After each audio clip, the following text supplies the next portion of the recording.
Hello and welcome to Creativity with Don Allen III Live. I'm just going to do a quick little mic test, make sure our audio is coming on. Today we're going to be working on making a steampunk AR filter. I got really inspired by this AR filter that a person named Roy made. I'll show you what they made. It's a really cool AR filter and I was like super inspired by it. And so I want to try to make one that's similar to it, but is more of a steampunk thing. And so I'll just go jump onto Instagram real quick and I'll show you what I'm referencing so you have that context. So it was this filter. I did not make this one, but I was really moved by it. When you open your mouth, it reveals like another skull system underneath you. And in this case, they went with a more like cyberpunk kind of skull system that would appear. I want to make maybe more of a steampunk kind of one today. So we'll be working on at least the modeling part for now. And if we get some time, yeah, we'll do some UVs and texturing and then animation.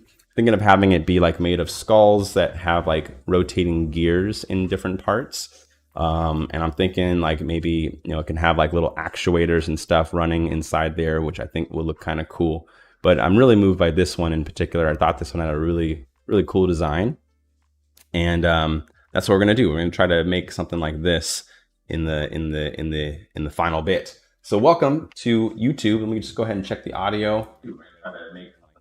Okay, cool. Looks like the audio is rocking. Let's jump right in. So we are streaming to YouTube. So I'll just say streaming on YouTube.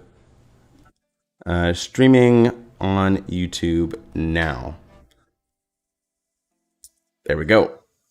Okay, cool. So let's get right into it. I'm going to start off in a program known as Zbrush. I think that might be, or no, maybe should we start off from an actual sculpt? No, I'll sculpt a skull myself. That'll be kind of fun. So let's do that. I'm going to jump into that program. We're going to use Zbrush. If you're joining us on YouTube, great. If not, my camera's a little shaky here on Instagram. I'm not sure what's going on right now. So, feel free to join me over on YouTube. But let's open up Zbrush to get us started. All right, it's on my other screen. I'm going to close that and move that to this primary screen. Oh, it's not moving. Let's try that one more time. Come on. Sometimes the interface on Zbrush won't let me move it. There we go. Okay. All right, so let's start off inside of Zbrush and yeah, just get right into the main meat, which would be, we need a skull. So I'm going to kind of reduce the size of my reference. I'm using a tool called PureRef. That's how I get my reference images to stay locked on top. And we're going to jump into a front orthographic view. And we'll start off with the kind of big, broad shapes. I'm going to make our brush size really big here. And oh, good evening, Scott. Welcome. Thanks for joining us here on to YouTube. Yeah, we're just starting to make the top half of that skull and we're just streaming that process. And yeah, I'm just gonna kind of block it in, block in those details.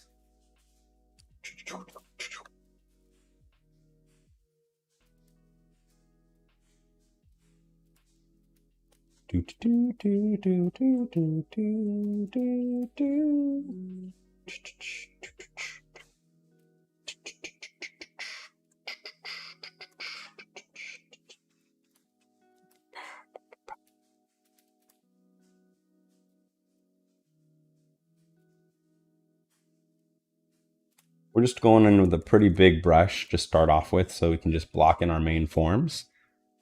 Using a program on the right here called Zbrush, but you can do sculpture work inside of Blender for free.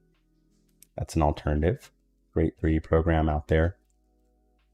Dang, I'm getting a little annoyed with how my new setup is really bouncing a lot as I'm moving. So let me see if I can invent a solution for this, because I don't like the bouncing. It's kind of bugging me. I think if I just make it a little bit smaller over here, let's see, does that make it better? But then it's a little hard for me to read it. Okay, I guess just join me on YouTube. Okay, so let's get in there, smooth out some stuff. We can go to our polygon model mode. I'm going to turn on Sculptress Pro so we can just sculpt in extra details while we're in the early phases.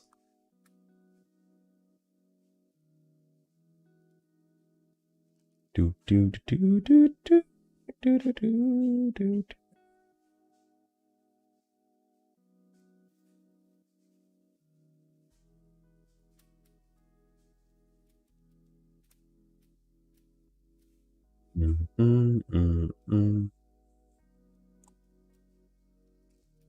So I'm using a brush in here called Clay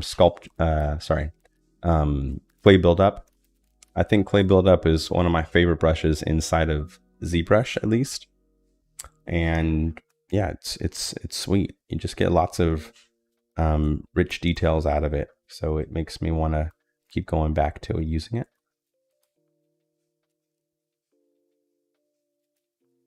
I'm going to separate the head into two pieces. So that's kind of what my thinking is here. I'm going to do a jaw on the lower half. We're just going to be doing the upper jaw here. We want to be conscious of the width of things.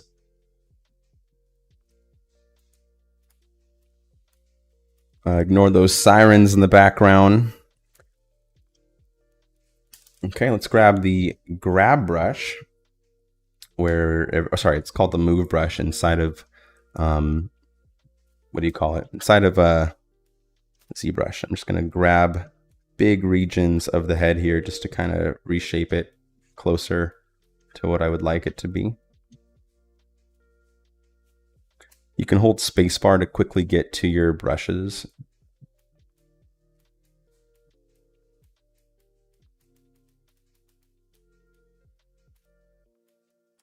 Now that I'm thinking about it, I should find a side view of a skull. So I'm going to look up on Google side view of a skull.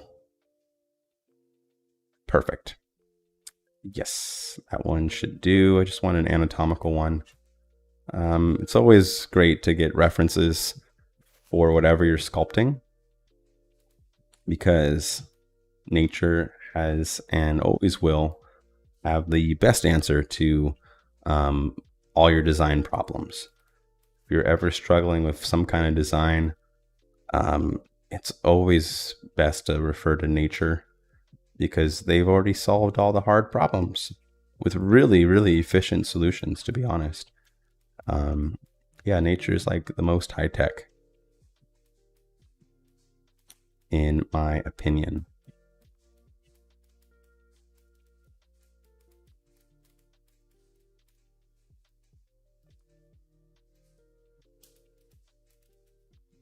I'm just going to smooth out that brush a little bit and maybe lower that nose ridge a bit there.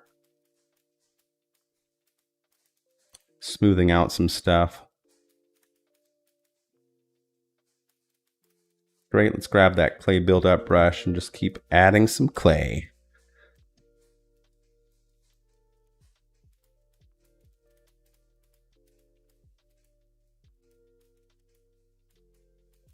Nick says, follow today. This stuff looks awesome, man. Oh, wow. Thank you, Nick. Welcome to the community. Yeah, if you have any questions, we have a pretty friendly community here full of lots of really technically gifted folks. So they're usually pretty helpful. And if you have questions, I think it's a safe space. I believe we fostered a safe place for techie questions, creative questions. Yeah. So welcome. Thanks for following. One of my personal goals with streaming and like just the content I try to make is I want to be like Bob Ross meets Andrew Kramer from Video Copilot meets Corridor Digital meets Beeple. Want to be somewhere right in the middle of that, but for the immersive and XR space. At least that is what I strive to do. So thank you for joining and being here today. Today we're just working right now on the sculpting process of this skull. I'm using a tool called Zbrush, and the brush that I'm using primarily right now for blocking out the form is known as the clay buildup brush. There is some alternatives, of course, with every program. There's alternatives to using this program, and that one would be Blender.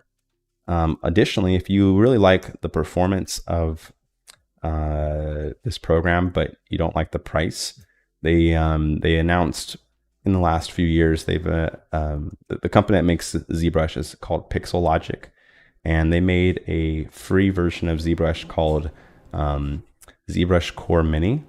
It offers the 6 most abundant brushes, and it's free.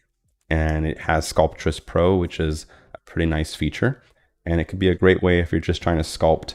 It's not an iPad app. It's not a phone app. It is a desktop-based app, but it is free. And that's a pretty cool alternative if you're trying to do like free sculpting with ZBrush. I definitely start off with that program first before buying. So it's kind of like a good tool for just investigating if you need all the bells and whistles that would come with the full version of ZBrush. Most people, I don't think, will need them. And even me, I don't use the full version of ZBrush. I actually use their 2nd tier version, since I do most of my hard surface modeling in another program called Cinema 4D. I don't need to do my UV maps and stuff in here. But if you pay for the full version of ZBrush, they have some of those cool features that are gimmicky if you already use other 3D tools. But I'm just kind of sharing that because it might be helpful. Let's go back to that side view of that skull and see what we got going on here. So it looks like the side of the skull has an interesting set of bones. Let me reduce the size of the brush here. So I see some bits of little bumps. Oops, let me go back to my clay buildup brush. Oh, weird. Not seeing anything happen. What happened? Focal shift. Oh, there we go. I think I've turned down the focal shift a bit too much. Cool. So I'm just going to create that, I guess, cheekbone. Is that what this is? Perhaps. And then we'll just sink on into the head geometry. And holding shift to smooth out our forms, or doing shift drag to kind of re-topologize the model at a lower resolution. Oh, it looks like the front of the mouth kind of curves up a bit more than I thought.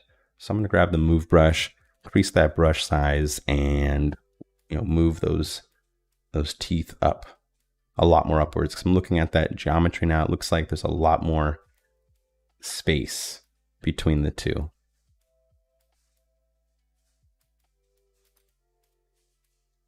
Awesome, awesome. So that's kind of where we're getting to the top part of the skull there. Let's work on making the lower nose ridge. We'll work on that lower nose ridge by using the clay buildup brush. We'll super zoom into that nose and just add that geometry, just like that. And now we get that little nose ridge. And then we can smooth out the section beneath it. We can also use a brush in here called the snake hook brush, which pulls on geometry. It's great for creating really sharp points in your topology without having to spend too much time on the nuts and bolts of it. And additionally, there's another brush in here called the H polish brush. This one's really sweet for creating nice flat surfaces out of parts of your model. It's a little early to be doing polishing, but I just like to use it every once in a while when I want to really stylize the form and I want to shy away from realism. I just like to use an H polish brush because it kind of just flattens things out. We're also going to switch the material to a matte cap red. I like to use matte cap red when I'm sculpting in ZBrush because it reminds me of clay that I had access to as a kid. There's not like a best result, for the kind of material you're sculpting with. I just think that you should find what works best for you. And for me, it kind of feels fun to imagine like clay when I was a kid playing with clay. And this is kind of the similar like structure that it felt like. So other questions that have come up of like, why am I sculpting a skull today? Well, it's still kind of that Halloween time, and I want to make a couple of AR filters for some different platforms. And I'm trying to kill 3 birds with 1 stone here, and practice some sculpting that I've been wanting to do this week, and work on another AR filter that I've been wanting to do this week, as well as make sure it's Halloween related, But then if we go with that steampunk vibe, then we'll be able to use it after Halloween in other contexts that I think will be kind of cool. All right, let's look in here. Let's get really close and personal with the mouth. What I'm going to use is the clay buildup brush, and then what we'll do is grab the. Or I take it back. Let's grab the snake hook and just pull up on those gums. Look at that. So very quickly we can create those little impressions for the teeth. If we need to, we can make that brush size even smaller. And then it makes it very much like the openings for little teeth. Kind of looks like we're getting some fangs right here. Not actually going for a fangs kind of vibe, but that's kind of what we got going on here. Let's then grab that clay buildup brush at that small scale and create little, buildups of geometry above those holes. And then holding shift, we can smooth it out. And look at that, we get some nice little bumpiness around the top of the gums. Nice. Nice. Nice. All right, let's do the same thing over here. I'm holding shift to smooth. If you want to smooth faster, you can make the brush size larger with Sculptress Pro, and that actually increases the rate of whatever brush action that you're doing. It's fun. It's very fun. Okay, so that's kind of just my first rough shape of the top half of the head. Let's go ahead and click on the subtool, which is ZBrush's way of talking about layers. They call them subtools, which is silly. But we're going to go ahead and append a sphere. And on this sphere, we're going to grab that sphere, go to the move topology, and I'm just going to move that sphere to the lower mouth. I'm also going to scale that sphere down, and we're going to use this to sculpt that lower jaw, the jaw and the lower mouth. So I'm going to put that right here, kind of fitting that volume, and then we'll even just squeeze it down a little bit because it doesn't need to have we don't need to really go past that. Okay, so with that sphere placed, we're going to switch back to our other brushes. I'm going to grab my snake hook brush, really good for creating forms early on in your model. It looks like symmetry got turned off. So we go back to transform and turn on activate symmetry. And now we can start pulling on that model. So I'm going to pull that model back and then also pull it wider so that we can get a bit of a jaw mandible kind of thing going there.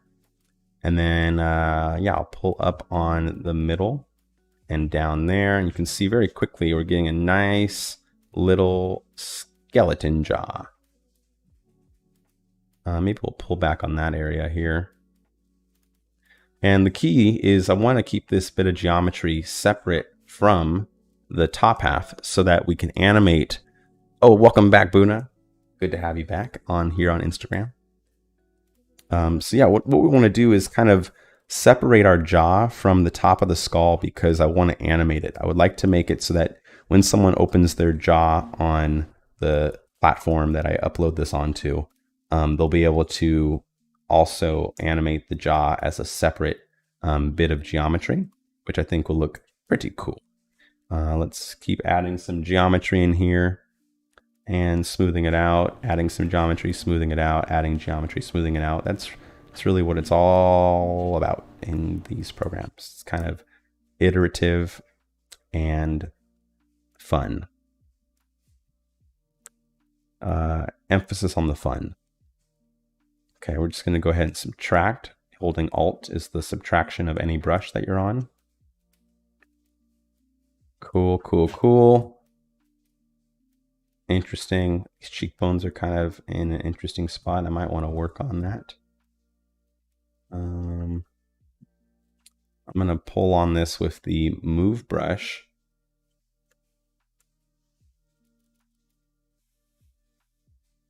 And just give it a little bit of movement.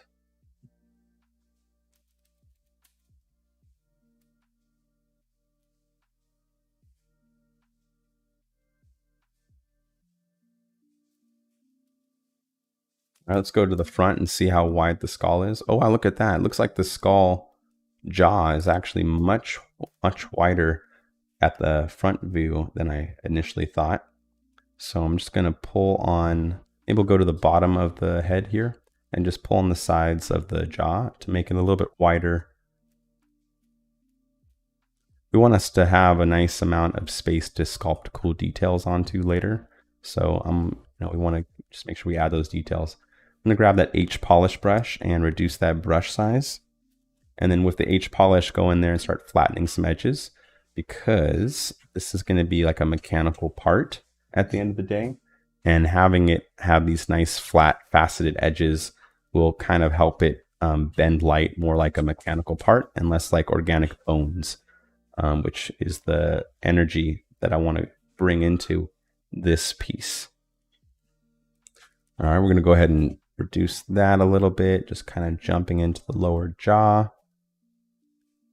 flattening the lower lip here, creating some nice flat planes. Oops, accidentally drew a mask. Get rid of that mask. And we'll kind of bring it on forward. Let's jump into the front facing jaw and do some of the similar things with that faceted brush. And just flattening out some of those cheekbones to help push a more stylized look. We'll be covering the eye sockets, so I'm not too focused on that part at this moment, since we are going to kind of go back over that area. Couple things I'm noticing is, we need maybe more teeth. We don't really have teeth added to either mouth system. And for this one, I might even just smooth this out even more, / get rid of a bunch of it. So I'm going to increase that brush strength in our clay buildup, holding Alt to subtract. And now I'm subtracting geometry so that we get a nice open mouth. There we go. That feels a little bit better. I'm holding Shift to smooth out the bottom.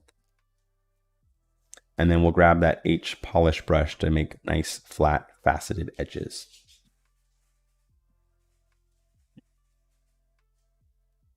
So we just kind of flattened it out there. Do the same thing to the front of the lips. And let's kind of flatten out the corners / like bevel it. Bevel those corners out there. Cool. And then let's just pull up on the brush here. Cool. And so we have these as separate elements so that we'll have that freedom to animate them separately. I think the lower skull kind of hangs a little low, so I'm going to increase that brush size, holding Shift, and just smooth out the back of the skull. And also maybe make it less wide, so it kind of has a little bit more of a human proportion for the back of the skull there. I mean, I'm okay with things not looking human.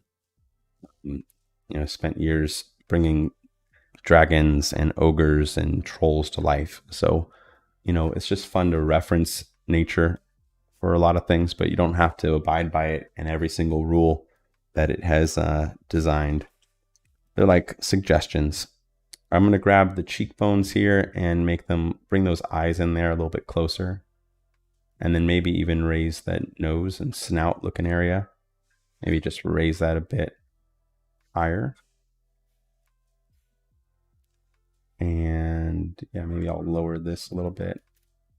Oops, too much. Let's make that brush a little bit smaller and soften that bit there. Great. Grab that clay buildup brush, add a little bit of clay to the bottom of the nose. And then same idea, I'm just adding those little bumps to describe gums. We might need to make the brush size even smaller to describe the gums, so I'll get in really close. And then we can go in there and create those little gums.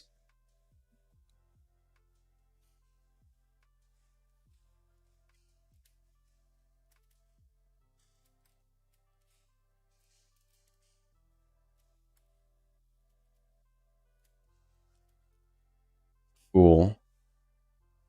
Oh, wow. Thank you so much. Good to see you. Welcome to the stream. Today we're going to be working on making this into a steampunk AR filter that you can wear probably beneath your skin. I sent you a Buna says, I sent you a Cyberpunk Amazing Skull 3D model free to download. Check your DM. You can combine it with your model. Whoa, for real? Take a look.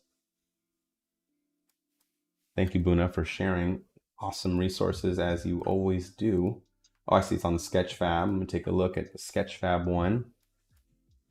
It's loading up a model from Buna, who shared on Instagram DMs. It says it's loading a 3D model.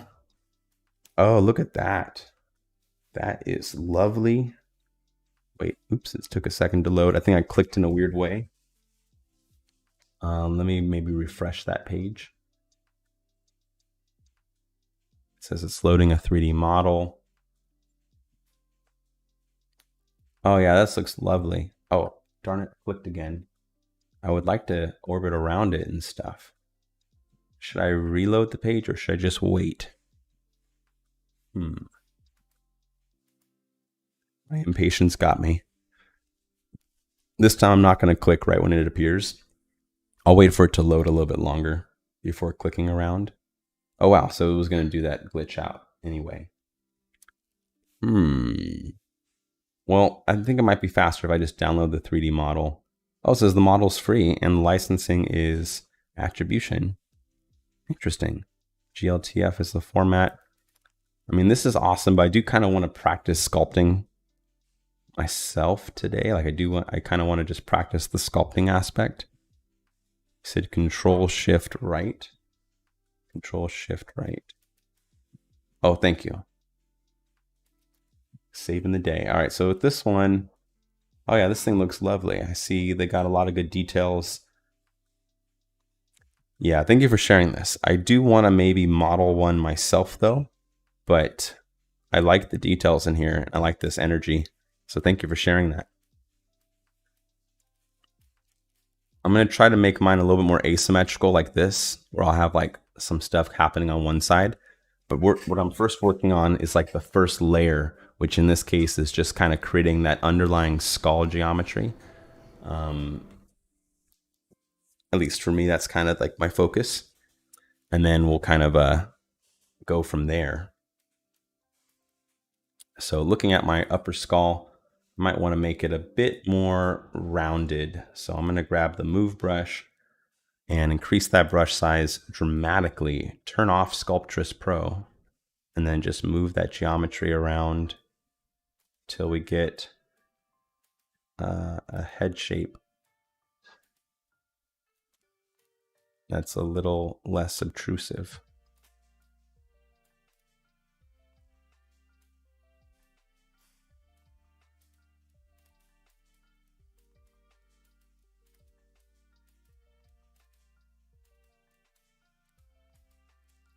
Okay, cool. All right, now I'm going to make the eyes a little bit more rounded just by going in there with a slightly smaller brush and just pulling in and around to make it look a little bit more haunted.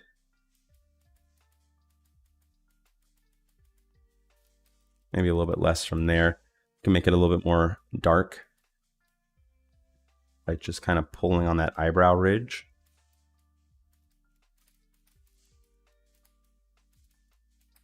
Okay, cool. Let's grow some teeth. So how do you grow teeth? Well, you can use the masking brush and make it really tiny. And underneath each spot, if you hold Control, you can draw these little things called masks. And so I'm just drawing very roughly where I want to see teeth grow from. Then you can hold Control and click and it reverses it. And now we can build up clay just within those areas. It's the fast way to grow teeth.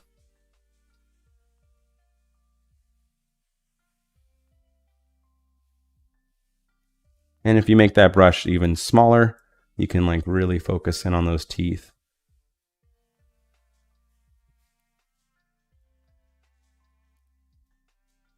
Kind of rectangularizing them a bit.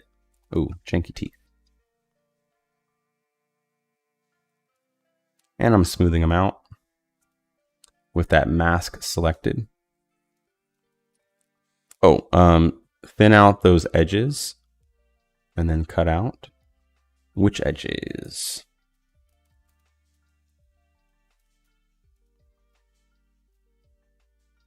All right, I'm going to grow some teeth, or actually let's use our H polish and just kind of flatten those teeth out. Make them a little bit more angular. This is just going to help with the UV unwrapping process if we have kind of flat edges on the front here.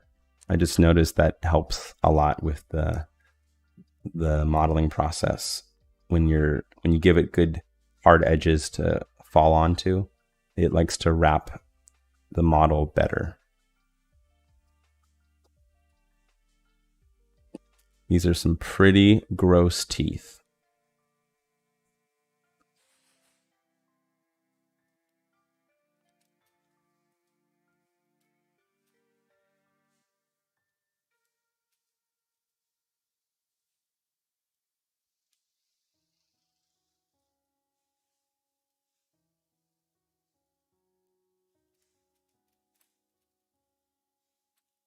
They look a little too rectangular, to be honest, so I'm just going to use the move brush to move my teeth into a more circular array.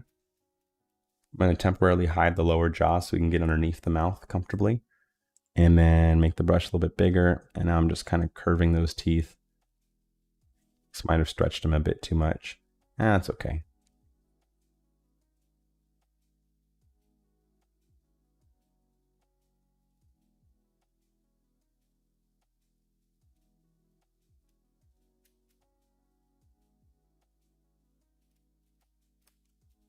These are some big old teeth. I'm okay with that. I think they look kind of fun.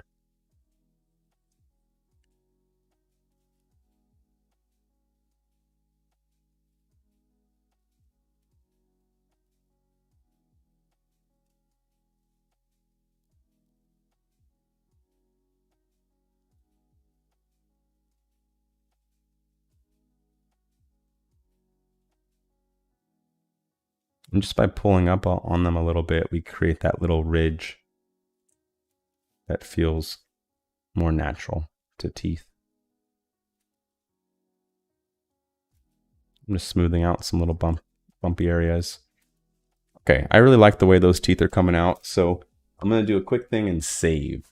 So we'll go to File and choose Save As, and I'm going to save this into just a little silly video testing some stuff out. Oh, I don't see where my new folder went. Let me try it again. There we go. I'm going to call this Skulls. And just save it, just so I have somewhere to save this data in case we get a crash. Okay, let's get some love and attention to that bottom jaw. Okay, same idea. I'm going to go to the bottom jaw and hide the upper jaw. Oh, weird, it's not letting me hide it. There we go. And then on the bottom jaw, we're going to go ahead and grow some teeth. Same idea as before. I'm going to use the masking technique to create little isolated areas where I would like teeth to grow from. Maybe I'll start from the middle and just grow these molars in here. Invert that mask, and then turn on the clay buildup brush. And then let's bring back the other jaw so we can see the context of how high the teeth should be. And then we could just kind of add some geometry to these teeth.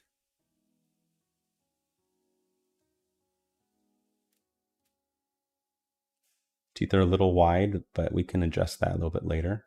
I'm going to kind of get the teeth a little bit taller here using that clay buildup brush to add geometry.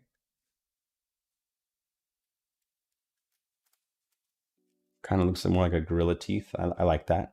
We're going to use the H polish brush to kind of polish some flat fronts on the front of each of these teeth. Just trying to help give it some edges before we unmask.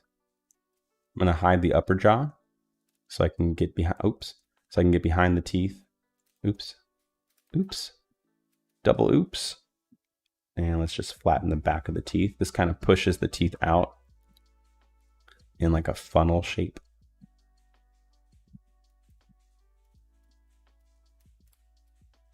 And we'll just flatten the top as well.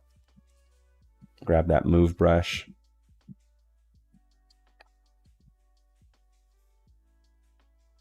Cool. All right, so we got some lower teeth. Let's see how they work in concert.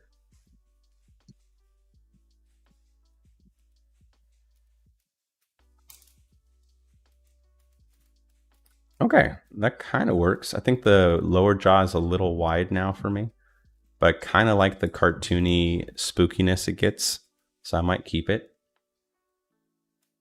I like it. Okay, so now what we're going to do is move on to the steampunk part. And the way we can do that is zooming into what I want to call some really fun asymmetry. So next what I'm going to do is add another piece of geometry in here. I'm going to go to the append layers and go to append and create a sphere. We're going to then place that sphere in the, whoa, wrong layer.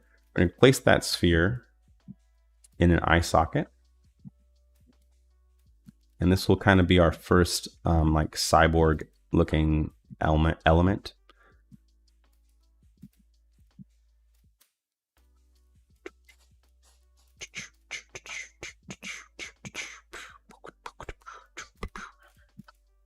Okay. Yeah, so this will work. Just going to place that there. And the first thing we're going to do is just, so do they have a trim brush? Or let me see, do they still have that? If I go to this brush, we'll select an active selection. I think that's what I want. Oh, it's not working. Okay, that's fine. I'll just do an H polish then. And what I want to do is create a nice flat surface at the front of the eye here.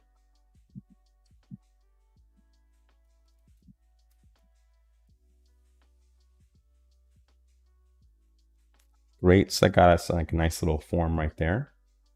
And then I'm going to start creating some really silly forms out of this.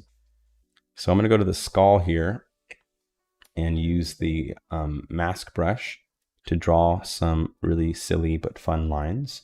So let's turn off our symmetry tool, going to transform, turning off activate symmetry, and then holding control, I'm going to draw kind of a tight mask, a super tight mask on the object. And this mask is just going to be what I use to extrude some geometry that I will connect to the eyepiece.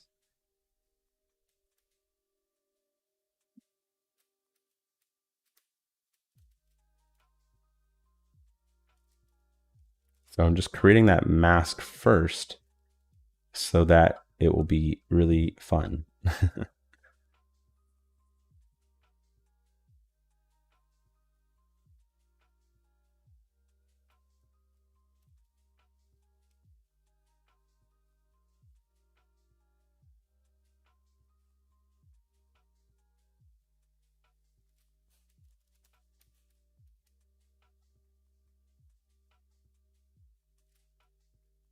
Okay, I think that's a pretty cool shape. Oh, hello, Art Metaverse. Welcome.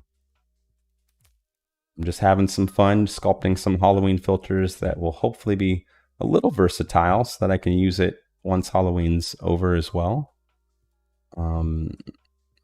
Yeah. And I'm just adding a little mask here. The mask is just so that I can isolate that geometry and extract it. I forgot how to extract a mask. Let me see, how do you do it? I think it's under masking. They have sharpen mask, clear mask, inverse mask. No. What is it? Is it polygroups? No. Oh, it's extract. Cool. Let me click on extract. Ah, I did the inverse. Shoot. Let me flip it. And then click on extract somewhere. That looks good. I forgot how you confirm the extraction. Is it just enter? I don't know. I don't know if that does it. Let me click append. Is that it? How do you extract a mask area? I'm forgetting. I might have to Google it. Masking, inverse, thick skin. I think it is extract. That's what I've used before. You change the thickness, extract. Maybe make it a little bit thicker, extract.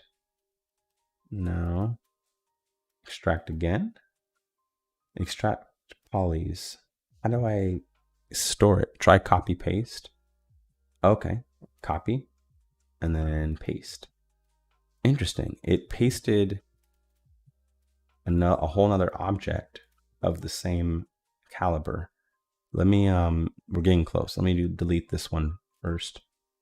Let's go back to our object, and then I'll click extract, and then click copy, and then click paste. Nope, didn't do it either. I'm gonna Google this one, friends, because I forgot. I'm just gonna Google it. I'm gonna look up how to extract mask in ZBrush to new subtool layer. Press subtool, extract, and then ZBrush will preview a new piece of geometry based on your mask. Press the accept press accept to create a new subtool of this new geometry. Note, ZBrush will keep the masking of the original subtool. Oh, so there's an accept button that's magically appearing somewhere that I'm not seeing. Try that again. We grab our geometry, click extract. Oh, there it is. It's right underneath the word extract. It's right there. It says accept. There we go. Sweet. And then that's a new layer, right? I think. Yes. Cool. We got a new layer. Awesome. So I'm going to fuse that with this thing. So I'm going to grab this geometry and then click on merge and then choose merge down. It says this is not an undoable action. Yep, that's fine. All right, cool. So now that's one piece of geometry, I think, right? Looks like it's treating them like separate pieces, but that's okay. Cool. Well, that's fine. Let's go into it. And first thing I'm going to do is just smooth it out. And then we're going to use the geometry tool in here somewhere. Where's geometry? Oh, there's geometry. And then let's choose Dynamesh. And then I'm going to reduce the resolution so I can just kind of fuse all that geometry together quickly. Yeah. Good, good, good. And then what am I doing? Oh yeah, let's grab that H polish and then create some nice little forms.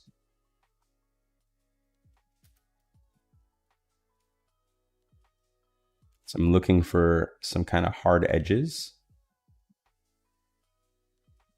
Actually, I regret taking the Dynamesh brush, so let's back out of there. And then unselect that. Okay, there we go. Make the brush size a little bit smaller here.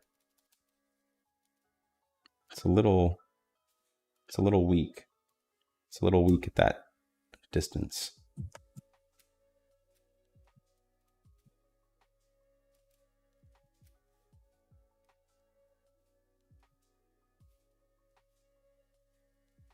I don't know what's happening. It's not letting me draw. Oh, I think it's masked or something weird. Okay, I don't know. I don't know what I'm doing wrong here. Oh, there we go. Just getting some weird order of operations problems.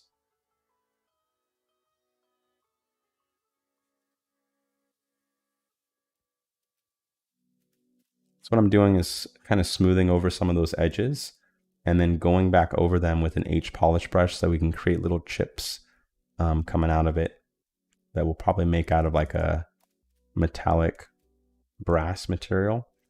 I think you can even do that inside of individual layers. Oh, okay, that's the whole thing.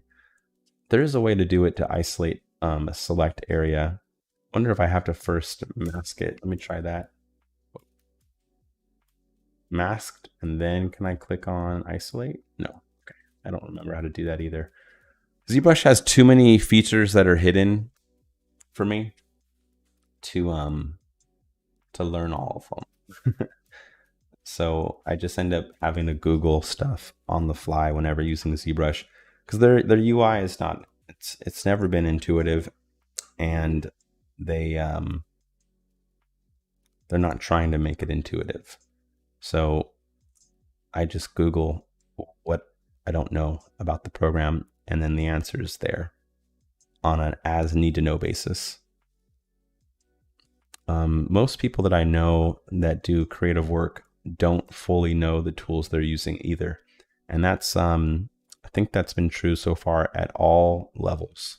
So if you're ever like, interested in learning these tools and you don't think you can learn them entirely, then that's okay, because even the professionals that use these tools all the time, they don't even know the full programs at all. They know them well enough to get by, and they trust that they can learn stuff when they need to. It's kind of that philosophy that makes me wish that for school systems, where students wouldn't be punished for not knowing, but rather be rewarded for being able to learn quickly and adapt and get the information that they need on an as need to know basis.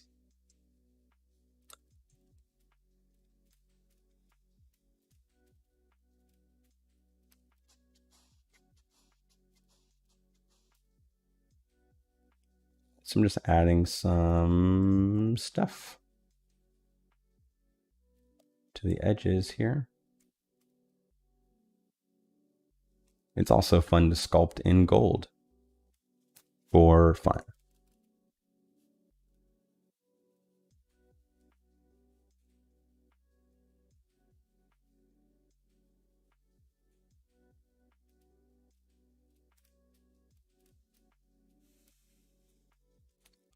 It makes me sad to think people these.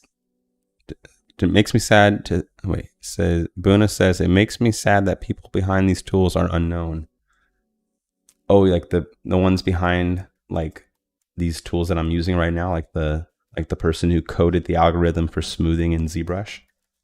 How I don't know what that person looks like, and yet that engineer's work is now made it possible for lots of people to create really cool stuff and artwork. But we don't get to know exactly who they are. Is that what you're talking about? Oh, I said yes. Yeah, I agree.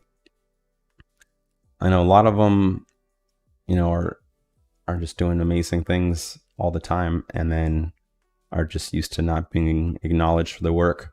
Hopefully their workforces can acknowledge their talent and skill and their abundance mindset, of sharing their engineering abilities with the tools that we use today to make cool artwork. All right, I'm going to switch it back to the matcap red.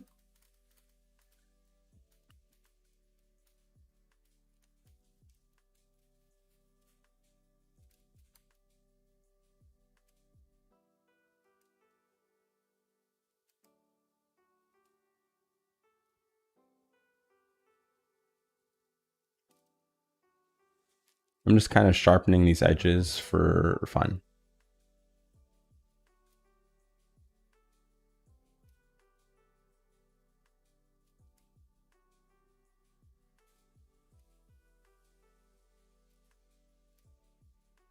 Kind of just adding extra edges.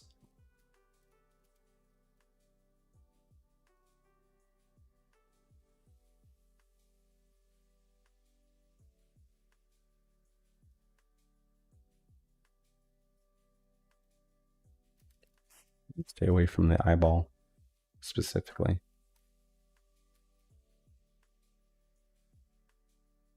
Okay, I think that will work for what I'm trying to do. I'm now going to sculpt a little bit of detail into the center here.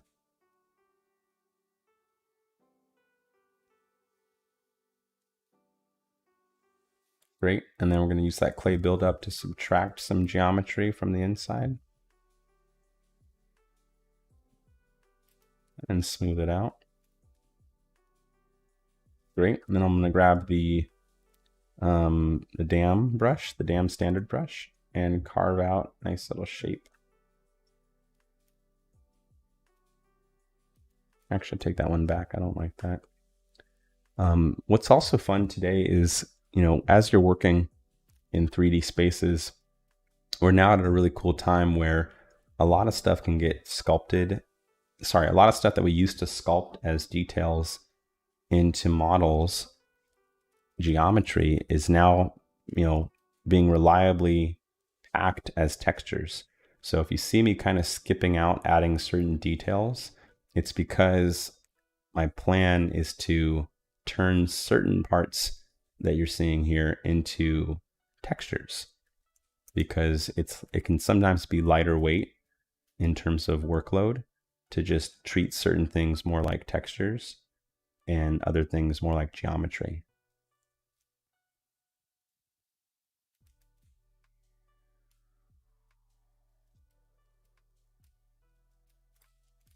All right, cool. That'll look pretty sweet. He said, I think it's easier to make these details in Substance Painter as a height texture. I agree. I'll back off the detail bits for now, since I still need to do some sculpting inside of our other tools, our other fronts. Okay, let's make another layer. So we have our mandible looking thing. Let me see how the rotation on that looks. Go to the rotate brush. Can I change the anchor point? Oh, whoa, that's cool. I never scale stuff out like that. Let me see.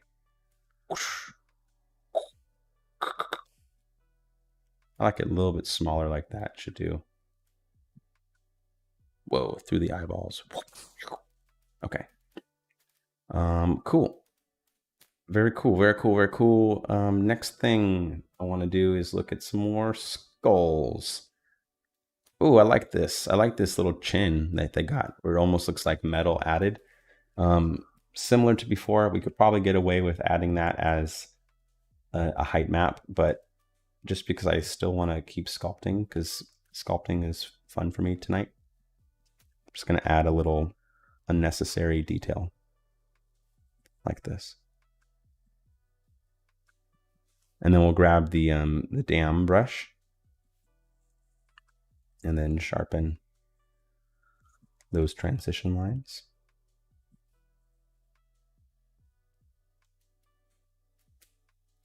Great. And why not? Just makes little circles. No, I'll just do those as textures. I'll keep it flat there.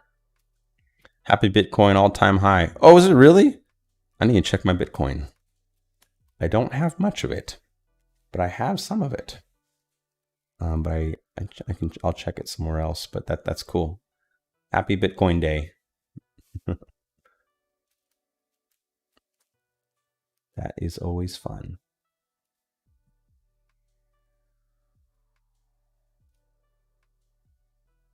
All right, so now what I'm doing is adding some asymmetry.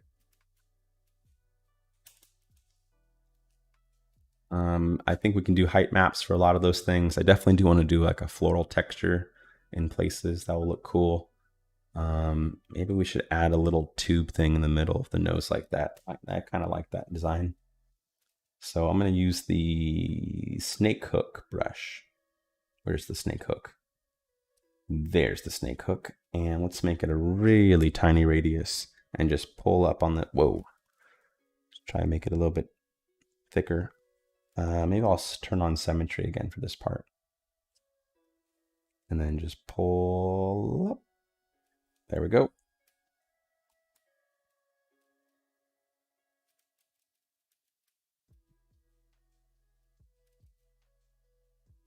So much wider in that format. There we go. Sweet. Just want to create those little details. And then we can get into the nostrils. I'm going to go in with a clay buildup brush.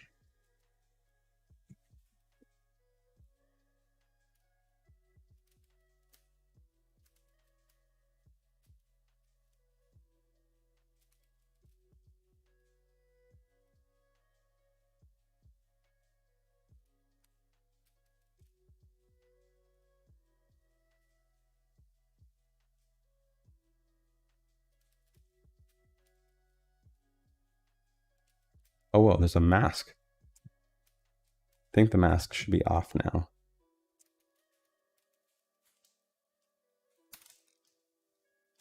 Okay, cool. Nostril happy. All right, and then I'm gonna have a lot of moving parts. Maybe I should sculpt those in different program like Cinema 4D. Oh, look at those. There's got these cool pipes going in the head. Oh, I like those. I want one. Yeah, I definitely want one. Well, actually, we're gonna mostly just see the face, so maybe not. Take it back. But I liked how they did this thing on the cheekbone of this character. Where is it? This one. So look what they did with the cheek in there. I thought that was really creative. How they basically carved out part of the face and then put like mechanical parts underneath it. I love that kind of stuff today, so I'm going to try that. We're going to go to our plugin transforms and turn off symmetry. I'm going to do a quick save in case it crashes. Reminds me of anatomy class, says Sarah. Oh, yay. Anatomy is a fantastic class for 3D sculpting. It's a very practical one. Even just a few minutes of looking at how nature does its business with regards to placement of bones and muscles and tissues can be, indispensable knowledge for 3D artists. So, hell yeah. All right, we're going to go into the clay buildup brush and smooth that out, and then add some little mass in there.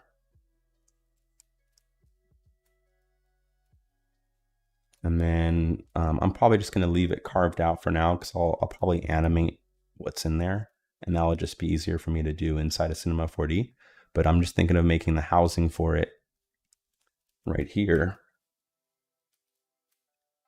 So there'll be like a little housing in there. Yeah, so that'll be like enough space for me to put some cool like spinning mechanical parts. Might even want to emphasize it even more by pulling on the face with the move brush that way and that way, so we can like keep like a whole little area dedicated towards the mechanical parts that go underneath the eye and in the center of the cheekbone. Oh, that's cool. They put these different glass things there. I like that. That's lovely. And then I like this little pole that they put, but looks like my teeth are kind of in the way from having a pole connect to the outer jaw, unless we took our jaw and were to scale it. Then we can kind of support that space. I might move the skull down a little bit. Yeah, and then we'll have a little more. We'll have a little bit more real estate in that mouth region to create some cool little gears that I'll have spinning in there. Where's the move brush? Oh, there's a move brush. I'm going to just move some of the teeth out of the way.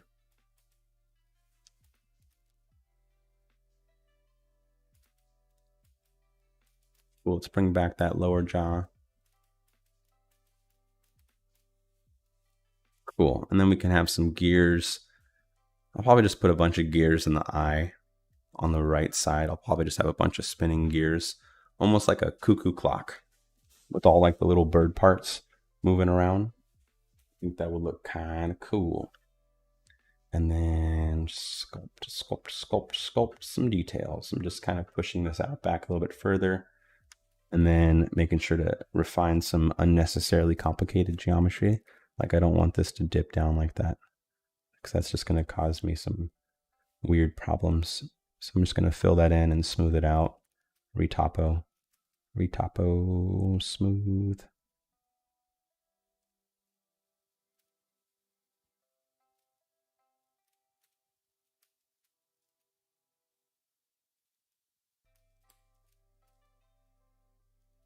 Okay, I think this is good enough out of Zbrush. I'm going to now extract this data and bring it into Cinema 4D to do more of the box modeling stuff, all the moving parts. I want to maybe do in there, since that would just probably be safer. So let's go ahead and select a couple of things. I'm going to export the high-res model so I can reproject it onto the other model later. So I'm going to grab that and click on export.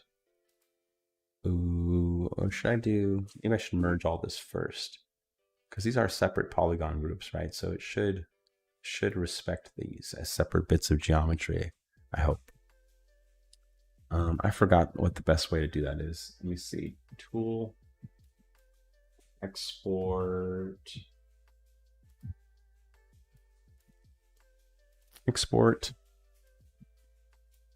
skulls, 2021 skulls. I'll just do an object file. I'm curious what it's going to do here, because I haven't merged anything. So I just want to do a little test, just take a look at what happened after exporting that. Okay, so it gave me this. Okay, cool. So it looks like it exports whatever I was on, whatever I had selected. So let me grab that one, click on export, and then hit save. Let's make sure that that's the second piece of geometry. Okay, cool, it is. Great, so then I'll grab this one and then do export. And I'll just, export that there. Great, so we have all three pieces as separate pieces of geometry. That's gonna be great for reprojecting. Heart eyes, oh wow, thanks. Thank you so much. All right, so all three parts of it are separated now. Now what I do is grab all the pieces of my puzzle, and then I choose Z remesher and click on Re-topologize, remesh. This will create a super optimized polygon reduced version of your model without having to spend the meticulous time of doing it yourself. So I just retopologized the eye part. You can see how it's made out of a lot fewer polygons now to describe all those surfaces, which is super freaking helpful that it can do that with Zbrush. All right, let's do the same. So you can see how many polygons this thing is made out of, right? And then we'll do the same trick. We'll click on Z remesher, and then it's going to turn that into much fewer, lighter weight polygons, which will be easier to unwrap. And I'll do that for the skull part as well, which is currently made out of 30 million polygons or something silly. And then we click on Re-topologize with that Z remesher. Give it a few seconds to calculate at the top, and that will also get its polygons reduced to a nice, usable for AR, usable for games, usable for real time. Oh, look at that. Nice big polygons, but still keeps pretty much all the same shape, but it's using a lot less data to express that same shape. So with all three of these areas retopologized, I'm going to grab all three of them and then merge them all together. I'm going to click on merge visible. Boom. I think we have one model now. Wait, that's merge extract. Let me click on that. Okay, cool. So now we have one model that's all retopologized, and I'm very happy. And now we're going to save that. So I'm going to click on export, and I'm going to call this one remeshed.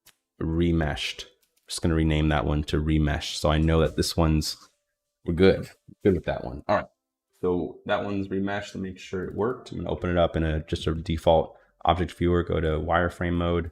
Yeah, that looks like really clean topology out of a sculpture that once had millions. Now it's got thousands of polygons. So that's good. Looks like it can still be optimized further. Like there's probably a little bit too many details in this eye part. If I want to maybe save myself some effort, you can select any part of your model and do a second round of Z remeshing. I'm going to do half the resolution of this and see what happens.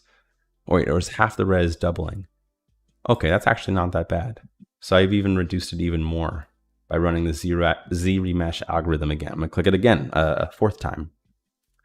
Now we're starting to maybe lose too many details, like the teeth are starting to fuse together. So I'm going to back up and maybe keep it just at this level. I think this was fine.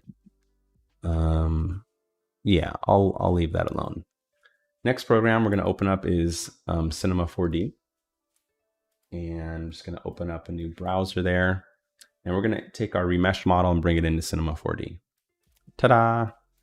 Cinema 4D is super powerful and very fun, but it's not cheap. So if you're watching this on YouTube right now, and then you're like, wait a second, what is this Cinema 4D program stuff? Skip that. Just get Blender. It's a fantastic tool. It can do everything that Cinema 4D can do, and it's free. So it's worth your time and energy. I'm not using it simply because when I first started learning 3D, Blender wasn't where it is at today. But if I was going to start learning if I was going to start learning 3D today, I would probably start off with Blender. All right, so here's our model, and it's nice and lightweight. Everything's broken up into these nice little segments that you can see I'm highlighting in orange, which is also great that we can break up everything into these parts. I might decide not to bring in this geometry after all and just paint that as a texture, since I don't think we need to make, I don't know, maybe we don't need that much complexity there. It's kind of unnecessary. But now I like to do this thing where I kind of separate the model back into its elements again. And I'm going to add some moving parts this time. So first moving part I want to add was some rotary things, little spinning gears and gizmos and stuff. So let's do that. So first thing I'm going to do is switch to display our quick shading so that we can always see the wireframe turned on our model. And then I'm going to go in and add some geometry. One of them in here I think is called, do they still have gears? Or do you have to go to some weird location to find gears now? They used to have a gear generator in Cinema 4D. Let me see if I can find it. Actually, I'll just Google it. What am I doing? How to generate gears inside of Cinema 4D.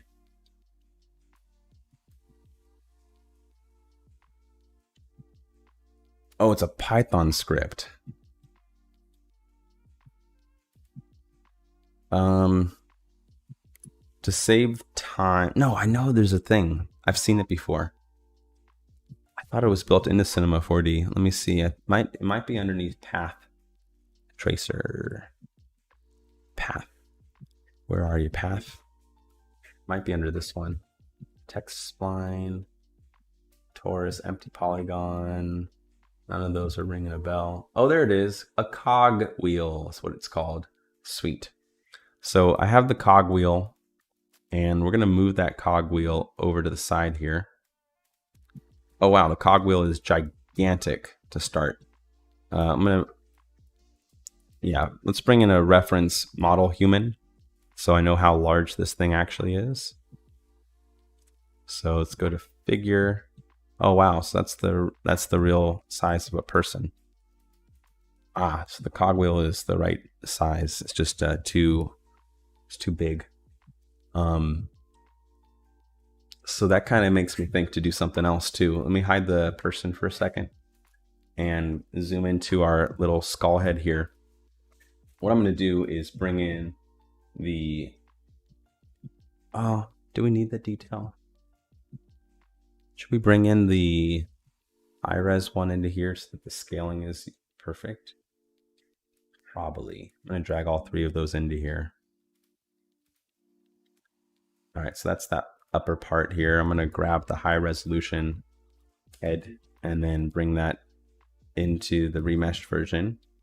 Then I'm going to grab the high-resolution lower jaw and bring that back into the remeshed version. And then grab... I'm not going to use that data, so I'm just going to scrap that. And scrap that one. And scrap that one. Okay.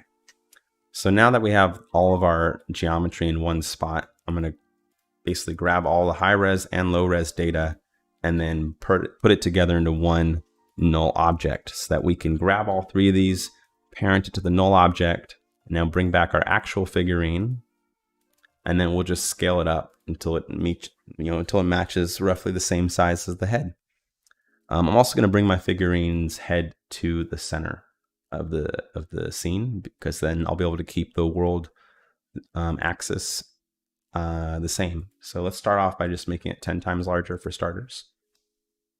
Cool, 10 times larger is pretty close to what it needs to be. If I grab my figurine, actually it's still too small, so I'm gonna maybe make it like 13 times larger. That feels about right. Cool, let's get rid of the figurine. And then I'm gonna hide the high-res models since they're just eating up memory. So we can just hide those. And now we're just looking at our low-res model. Let's go ahead and save the Cinema 4D file into our skulls folder. And let's close down Zbrush to preserve memory. Cool. Now we got our cogwheel. I'm gonna grab the cogwheel, which is highly customizable. Change the degrees and the teeth. So look at this. The cogwheel is a great tool inside of Cinema 4D for generating gears procedurally without having to model anything. It's already done. You can just play with these sliders to control the amount of teeth and the grain, all the stuff. Pressure angles, knobs, root radius.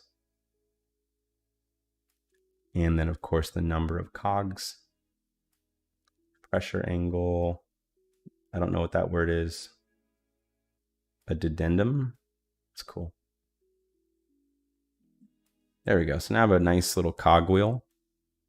And we can take this cogwheel and run it through a tool known as the extrude. So we can just go to extrude.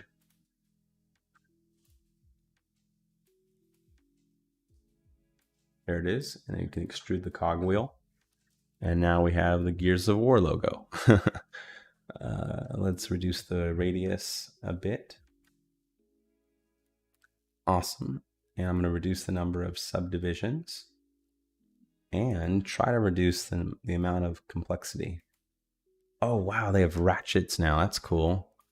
Ratchet, flathead, whatever that is.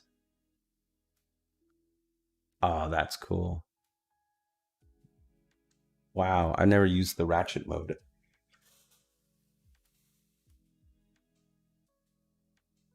This is actually a super helpful tool. I might use this for more stuff now that I know that it can do more than I expected very quickly. I mean, you can like do this kind of stuff in Houdini, but it's nice that you can just do it right in here. What's inlay? Oh, I see. Oh, wow, that's the little in part. Center hole. So you can turn off the center hole, which I want to do to make the geometry simpler. Since I'm not going to see the hole from this side, you can always just paint a detail like that. That's adaptive, that's none, that's natural. This is subdivided. Let's do adaptive. Adaptive seems pretty sweet. Let's try subdivided. That one seems pretty sweet too. I'm gonna go back to adaptive. Okay, 3 ratchet, and we make Blender logo. Oh, nice. Is that true? Let me see. 3, 1, 2. Oh, it doesn't go under 5. It's to prevent people from making the Blender logo. Okay, so with this little ratchet here, I'm going to turn this into an object. And I'm going to scale it down. And then I'm going to put it right here and orient it forward. And then what I'm going to do is start rotating it. So I'm going to go to its animation parameters, under its basic coordinates, find its Y rotation. Oh, it looks like it's rotating along the wrong axis. For whatever reason, that is not the center. That is so weird. It's like it's rotating off of something. Oh wow, that'd be cool if it was coded with Python. Okay, I'm not sure why they moved the center axis point, but what I'm going to do to address that is kind of revert back to when this was in the center of the world and see if the rotation works here. Okay, so this is a perfect rotation. So we'll just rotate it sideways first, and we'll just orient it with the null. So let's find the right rotation parameter. Cool. And I'm going to set a rotation right around here. We will resize this afterwards. So from frame 0 to frame 30, we'll do a full rotation of minus 360 degrees.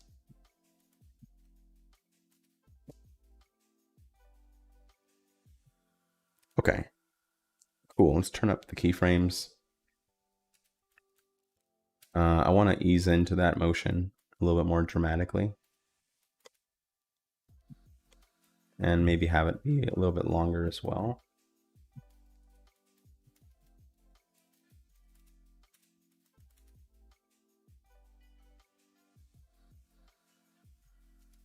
So interesting that the ratchet's not actually in the center of the gear.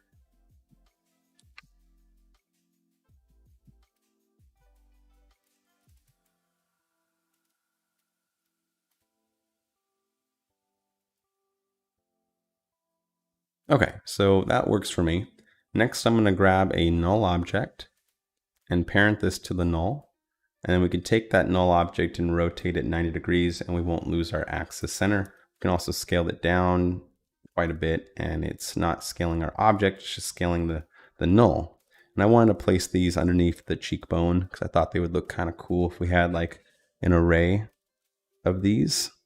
under the cheekbone.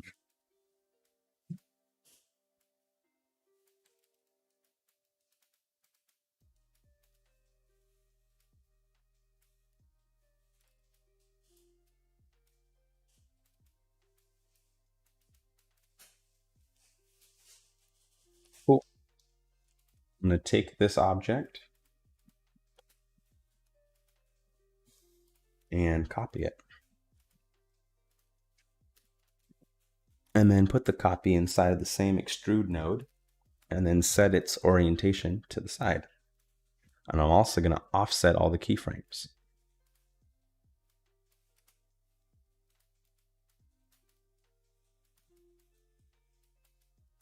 Cool. Let's offset it again.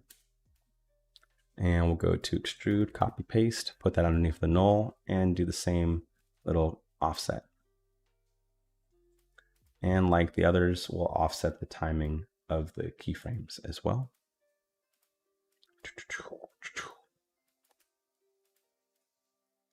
Duplicate 3 or 4 times and make everyone smaller than the other. 3 or 4 times, 3 or 4 times. Duplicate 3 or 4 times. Oh, I see what you mean. Like take the whole null object and do that with it. That would look pretty sweet. Let's try that. Null object, slide it there, scale it down, and I'm actually going to rotate the null object so we get even more variation out of it. Hey, look.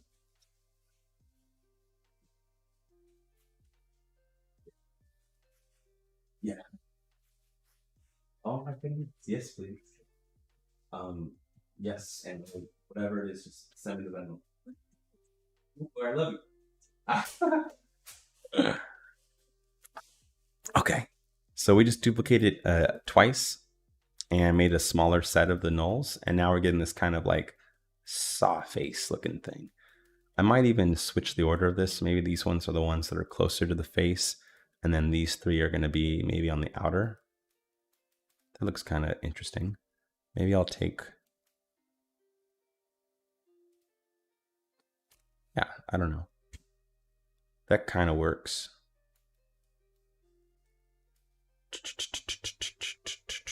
They'll look really cool when they're painted. Let's turn off wireframe for a moment. Display, display, display, wireframe. Cool. All right. So that's our first bit. You have 3 in 1 null objects. I mean, make everyone smaller than the other. Oh, you mean like have them gradually get smaller. Gotcha. Yes. Let's give that a go.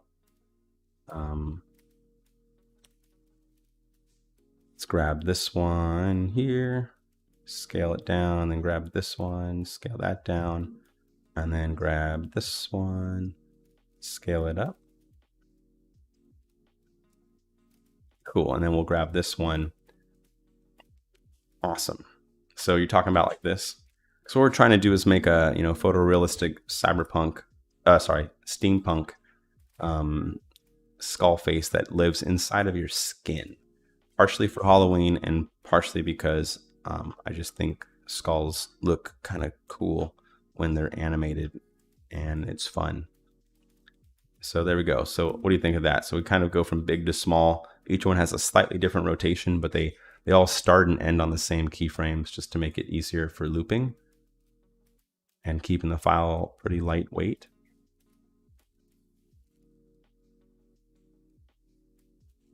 All right. Buna says, yes, that's good. Okay, then it's done. There was this face over here. Okay, so the next thing I want to do is make little pistons that are slightly rigged. So you see how this has like a little piston thing here? I'm debating how complicated to make this, but right now I'm feeling kind of inspired to make something kind of complicated. So let's save this and I'll show you what I'm talking about. So you ever see those things like in a cuckoo clock? Gears in a cuckoo clock. It looks like this. Let's see. Or like, what's it look like when there's 2 people pressing on a... So I'm debating how complicated to make this Give me 1 second of brainstorming. Internal monologue here. Sorry, internal dialogue. Okay. I see it. All right, so I don't totally know how to explain it, but I can show it. So what I'm thinking of doing is if we had a really tiny shape like this. So I'm just going to make a really tiny shape like a piston. And I'm going to move the piston over here. Actually, no, I should move this there. I'm going to temporarily hide the face of the skull so I can just see the piston. All right, so what I'm thinking of doing is making it so that there's two spinning elements, and then an actuator between them can scale based off of the position of the two ends. I haven't tried doing this, so sorry, I haven't tried doing this live, so it might not work, but it looks like it's working in my head, and I want to see if I can translate what's in my head into action. So let's go ahead and display the lines. I'm going to create some little Y segments. So I just divided this into thirds. And then we're going to go ahead and click off that. Set it to keyframes. Select all, set C to edit keyframes. And then I'm going to grab the top two parts of the actuator and then extend it out so it looks more like a piston. Okay. All right, so here's how I think this is going to work. Again, haven't tried this yet. I'm thinking of giving it a very simple bone system, a 3 bones, 1, 2, 3. Wait, 1, 2, yeah, 3 bones. And then anchoring both the bone ends to, yes, like a car engine. Thank you. Yeah, let me look up a car engine spinning part. Car engine spinning part thing. I don't know cars, but I know visually what I'm talking about. Oh, wait, I can't find it. Let me try it again. Oh, clicked a weird button. Let's go back. I think you know what I mean, right? Spinning engine car part thing, close up.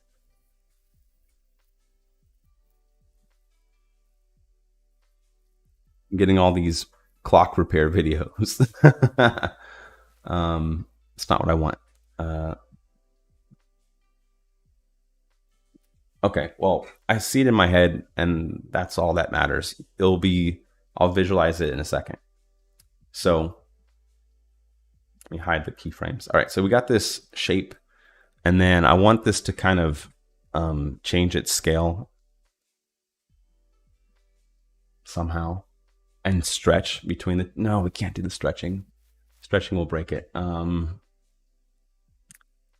just gonna do this. We're gonna go to the side view here. This is a front view side. This is a right side view here. And so from the right side view, I'm going to give this some bones. We're going to go to character, go to the joint tool, and start off from the bottom, holding control. And then I'm going to click a little bit angled, a little bit forward here. 2, and then kind of bring it back. I kind of went at an angle on purpose, since that helps with the rigging tools to know which direction to bend something in when you give it a little hint at which way you want the bone to bend. And so we're going to delete that root and then grab those 4 bones and parent them to this object. So we can go to character and choose bind. And then now this bone system should control, like, for example, if we were to rotate one of the bones now, it should rotate. Yeah, cool. So we'll get some cool kind of geometry now out of this structure. We can get some bending. Oh, you'll bring it for me? I sent you a link in the DM. Oh, okay. Let's see what you sent, Puna. If you're helping me out with finding some assets or finding some reference. We got a Google search to a car piston movement. Oh, thank you so much. Interesting. So it looks like they have a part that basically stays still. And then they have that rotary part. That's the part I'm interested in making. Oh, I see. So that's smart. They model it with the circles in there so that they can get smooth rotations without actually bending and breaking anything. Everything's actually preserved. Okay. Thank you so much for sending me this reference video. This is super helpful. and it's going to definitely improve the quality of what I was gonna make. Because now I see that the head is actually not moving at all, but rather it's just on a open gear. Okay, I think you solved all the problems I had, so thank you. Okay, we're gonna remodel this. So what we'll do instead now is I'm just gonna undo to the point where before we did the bones. Okay, so we have this shape here, and what I'm gonna do is just place a cube on top for fun that doesn't do anything.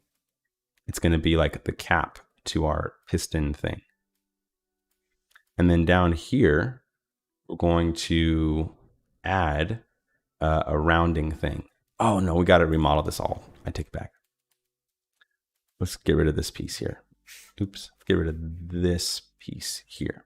All right, so we gotta make a couple adjustments. So we're gonna start off with this cube, and I'm going to add some edges to it. And then I'm going to subdivide this, make a little thing there, and then push up on that geometry. Great, so that's our first little piston. It will be a piston in a moment, especially when we add some rounding to the edges. And if I delete the inner core, we'll get a nice round shape out of there. Okay, cool. And then if we add a loop selection to the outer squares, that square and this square, we should be able to extrude inwards. Oh, it doesn't want to do that. Okay. Yeah, I see it doesn't want to extrude inwards. Okay. I have to do it manually. ME is extrude shortcut. Oh, no, it breaks. Breaks the world. Is there an inset? I'm trying to remember the best way to do this. Let's turn off subdivisions for a moment. Let's be practical about this. Pistons, pistons, pistons. So what I want to do is get the central axis on here so that when we go to rotate the cube, it's going to ideally rotate from its axis center. That way we get that perfect transformations right there where it's like almost like a screw head, or sorry, like a wrench. And then what I'm going to do is kind of split the difference. So if we grab the outer edges of this here and then do MT to extrude inwards, I don't know why we're getting such a weird artifact happening there. How about this? I'm going to break the rules and extrude outwards. And then with that scaled outwards, then we'll scale that inwards, pull that in, and then we'll do the same thing from the other side. So MT to extrude, MT, bam, and then scale down. Cool, and then bring that inwards. And then I'm just going to manually stitch and sew this because it's I don't know why it's not behaving without a manual stitching. So I'm just kind of bridging both sides of the wrench opening together. So you get this nice little square cut out inside of a square. And then, oh, you said you sent a free 3D model? That's okay. I don't want a free 3D model here. I would like to make the shape very specific to rigging. So it will be easier for me just to model it so that I have the center axis exactly where I want it to be. My fear is that if I get the free 3D model, they're going to have their center axis at a different spot that will end up causing a little bit more work than having me just model this shape myself here. But I do appreciate you sending me the assets, Buna. That's really sweet and kind. All right, so it's going to just reduce the shape there and do the same thing to this one. Okay, so we have this shape here, and I want it to be maybe a perfect shape straight up and down from there. So I'm going to go to my polygon selection, grab my bridge, delete this edge mode. And then from the top of there, we'll just do a flat extrude up. There we go. So now we get this perfectly smooth shape. Cool. And if we went to go rotate the cube at object mode, it should rotate right from the wrench center. Good, good, good, good. Okay, great. I'm gonna make this a little bit thicker, or a little bit thinner. There we go. And now what we're gonna do is do some silly animation. So here's our reference of looking at a piston that Buna sent earlier. So we got the first core shape done, which I like, and I'm happy with that. Cool. So what we're going to do now is make a copy of that shape, this little piston here. I'm also going to subdivide this into one segment, so it's just a little bit more a little bit fewer polygons. Connect objects and delete. All right, so we got this object here. Now I'm going to make a copy of this one and then rotate this one at 90 degrees. Sorry, 180 degrees. The reason why is now we have two pistons that have the exact same central axis. This is going to be really important for our next step. So I'm going to put on a little cap for the top of the piston motor, which is going to be a little cube. And I'm just going to make this the top cap here. And yeah, and then I'm going to copy this one, paste it down, and make that down to this section here. Okay, I think we're just about ready to rig this thing up.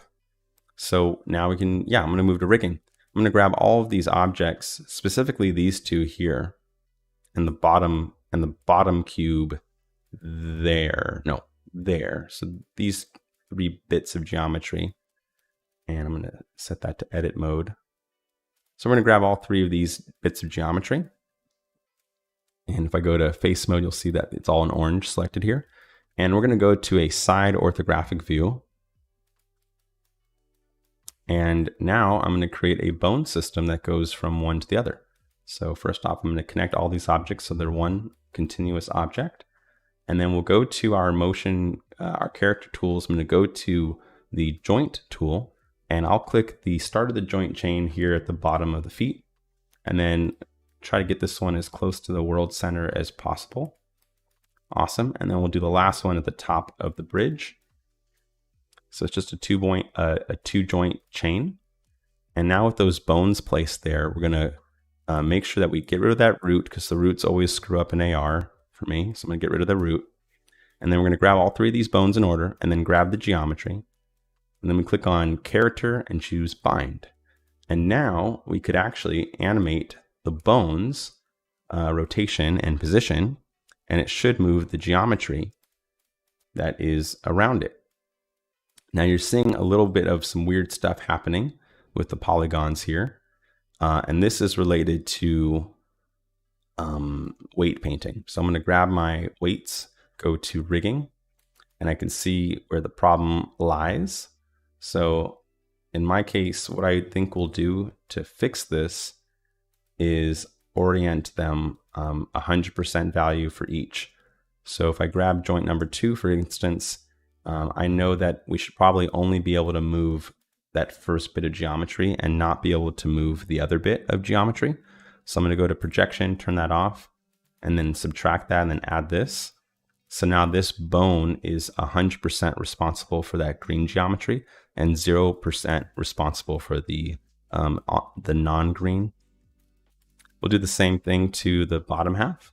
So grab this joint here and just make sure 100% value is added to this and 0% to that.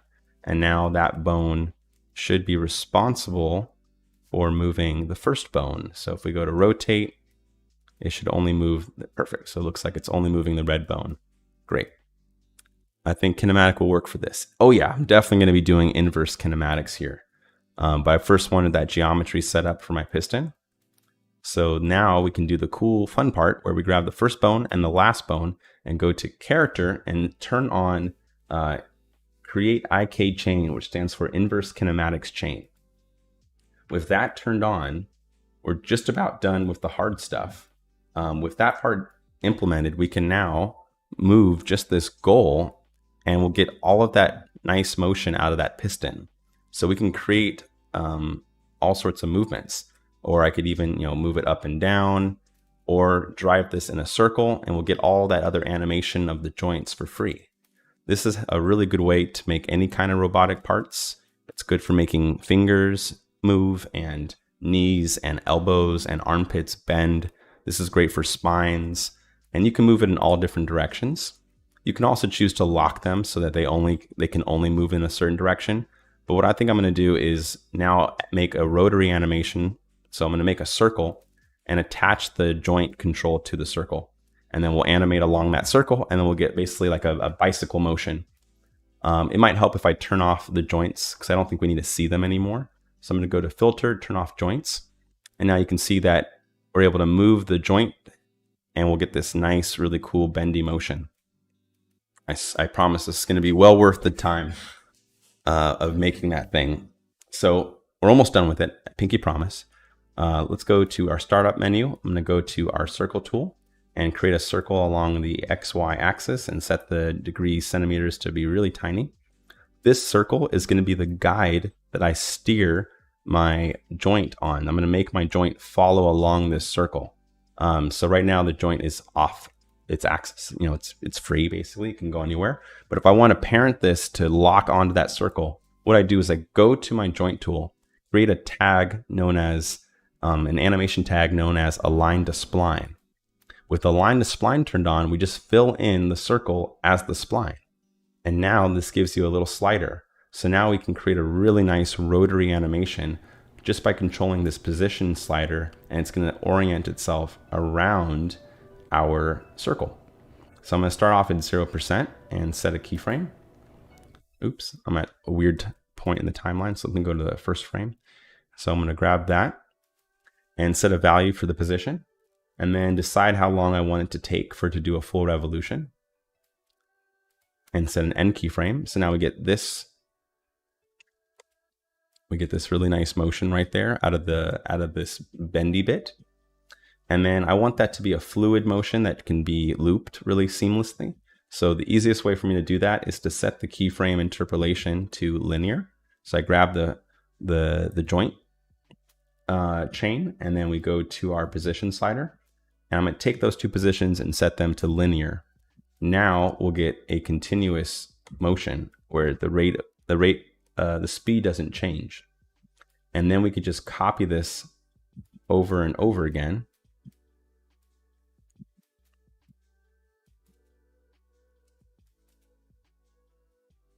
Ooh, I think I saw a little frame delay. Let's say we want the speed to be 1/30, and then we can have it do 1 to 60 there, and then back to 30 on the 90th frame. So now we'll get a nice 90 frame loop. Oh, it's going back and forth. Whoops. What's the best way to get it to spin? Okay, let me think about this for a second. So for those of you that are just joining, welcome to the live stream. Today we've been working on rigging a skull animation filter that you can wear for Halloween. We're working on it right now. Right now I'm making little actuators that are going to go inside of the cheekbone so that when you open your mouth, I'm going to have little like mechanical parts that move inside of your face. We're making those mechanical parts right now inside of a program called Cinema 4D. And then we'll be bringing that data into Substance Painter and then bringing that data into Lens Studio so that we can wear it. Or maybe we'll bring it into Spark AR so that we can wear it as an AR filter on Instagram. That'd be kind of fun to have. Like, can you imagine doing a live stream with like the filters going on? Because I actually have my filters in here. So once you make filters on Instagram, you can actually run them in your live streams. So for example, I made this one for the Halloween season, but I would like to make another one that's a little bit creepier than this that can like, animate inside my face. This one has physics in it, so you can move your head around and it stays there. But I want another one that I could use in streams that will just be a little bit more robotic and kind of fun for me to play with. So yeah, we're so welcome. Okay, let me flip the screen back here. We are live streaming onto YouTube as well right now, so that's also a resource. If you're coming in the stream late, you can just watch it on YouTube. Let me make sure it's still streaming to YouTube. I can't tell. Is this it? Nope. Are we still streaming on YouTube, friends? just let me know. All right. So we got our piston there.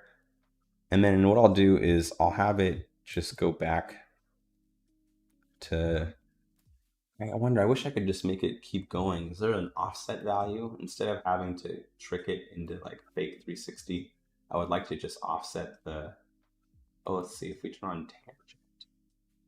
What segment? Just turned up the segments. I don't know what that did.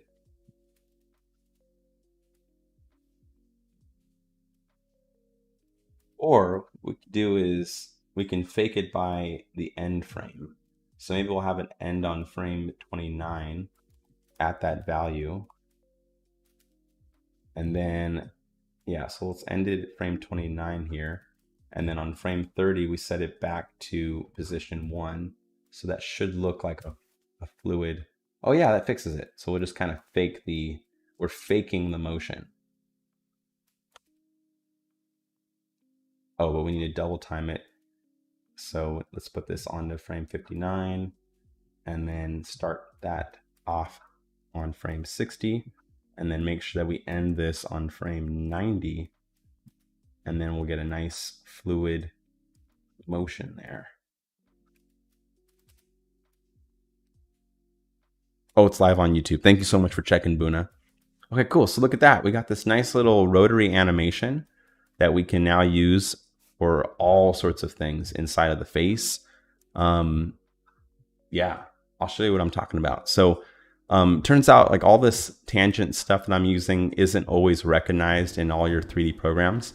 So what I'm going to do is convert this data into keyframes and then remove all the crazy rigging. And once we do that, we'll be able to essentially have best of both worlds. So I'm going to bring back the skull now. And we're going to be, pretty soon we're going to be placing these inside the face, probably inside the eyeball or maybe in the jaw. And yeah, so let's get into that. So what I'm going to do is parent the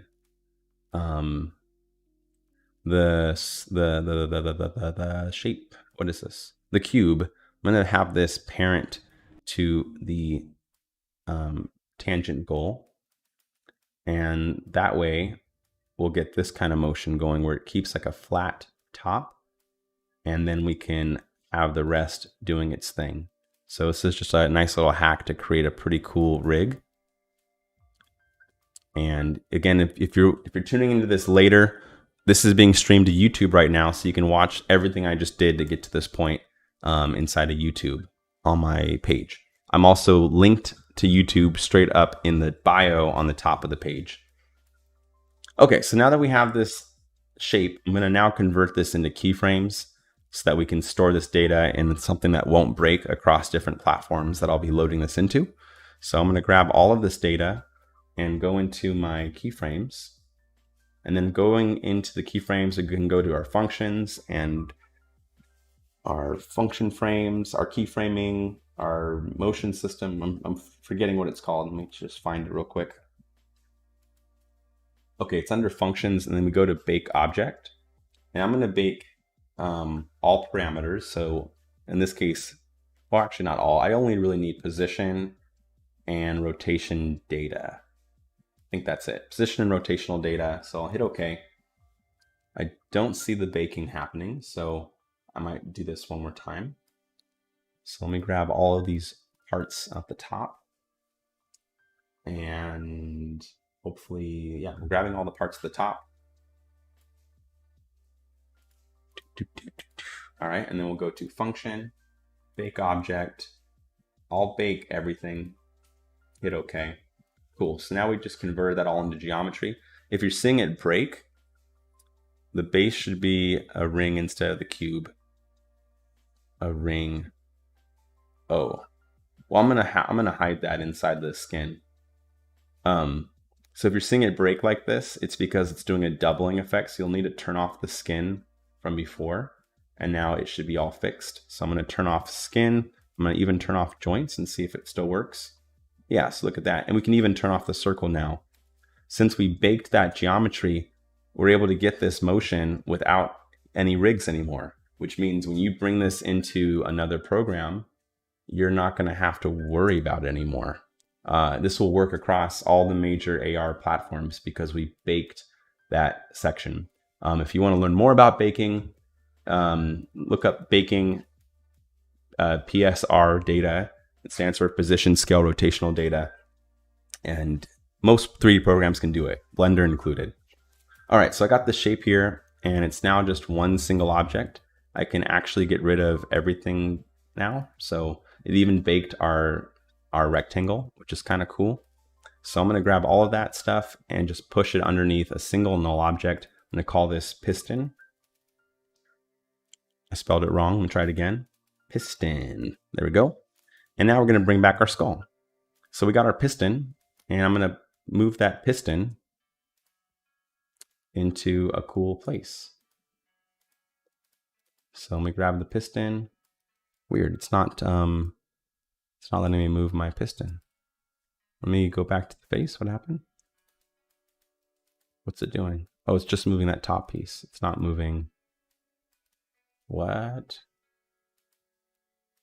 Oh, it's not parented. There we go. Okay, cool. Now it's all in one piece. Yeah. Cool. So now this one system can be scaled down, and we could bring it inside the skull.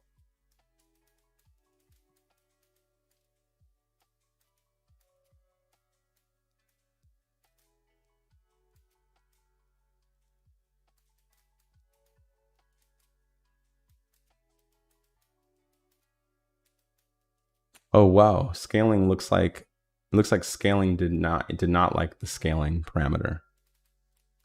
Looks like something broke. It's probably related to the tangents somewhere, or I think when I changed the hierarchy. So if we back it up a little bit here,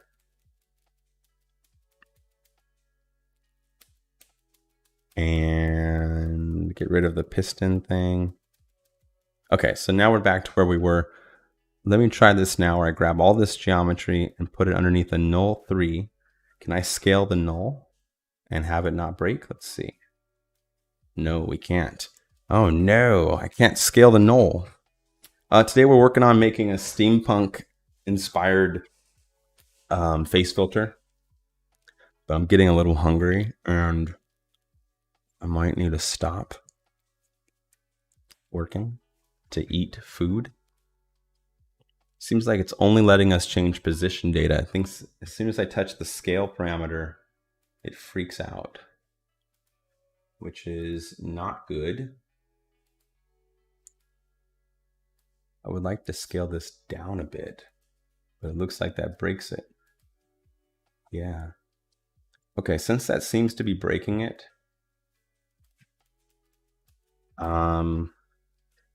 we're just gonna have to get really clever with it. All right, so let's turn back the skull back on, and let's grab that null number 3. Dang, I'll be honest, I really need to scale this down. That was kind of my plan. Without scaling this down, that's a problem. I wanted to put this inside the jaw so that it's like animating like a robot.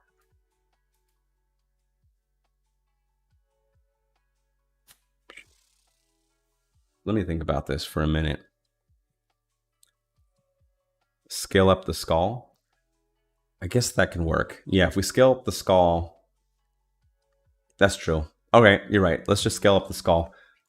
And then we'll just have to scale it down inside of our AR platform. So that will work. Thank you, Buna. As always. Okay, let's scale this up.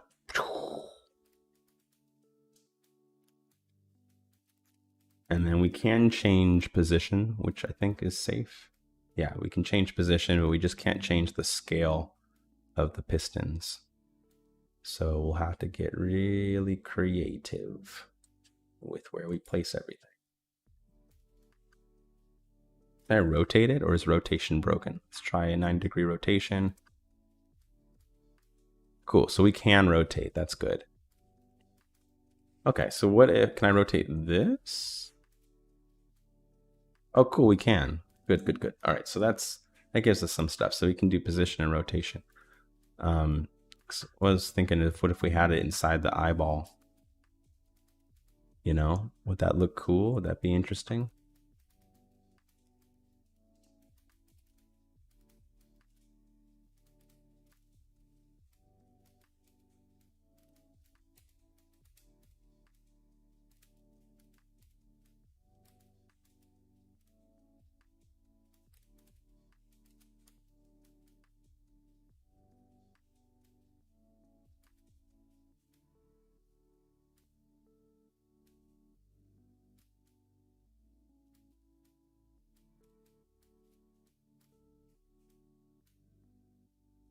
It looks cool. Okay, so now what I'm going to do is take this animation and duplicate it and put it underneath the null object and offset it. Oh, we can't offset? No, we can't offset. I was going to make a whole bunch of these. Let me see, copy. I might have done something weird with the baking process, but my plan was to make a couple copies of these objects and then offset their animation layer so that we can get a cool parallax effect of these actuators going off, where they all kind of have like a subsequent animation. Mind piston, yes. I think we should still be able to do that. So let me grab our goal and then offset. Okay, it looks like it's not doing anything there. If we go our subdivision surface, oh, there we go. So it's all the subdivision surface layer. So I'm just going to offset these in space-time.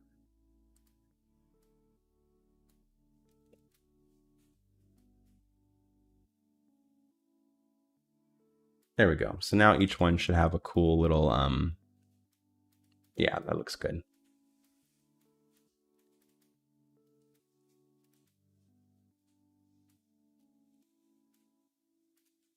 And then can I, in theory, move all these nulls together into one super null to have a bunch of different pistons working together? Let's see, can I move 1, 2, 3, 4 nulls into the first null? And then in theory, can we rotate this? Cool, we can.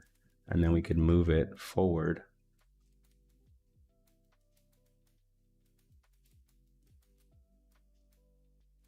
That looks kind of cool.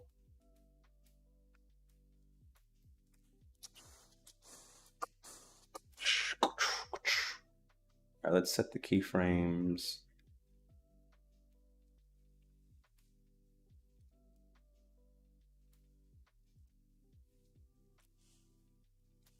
Wow, thank you so much. Okay, this kind of works for me. I might separate them a little bit more now and maybe even move them up at slightly different, paces.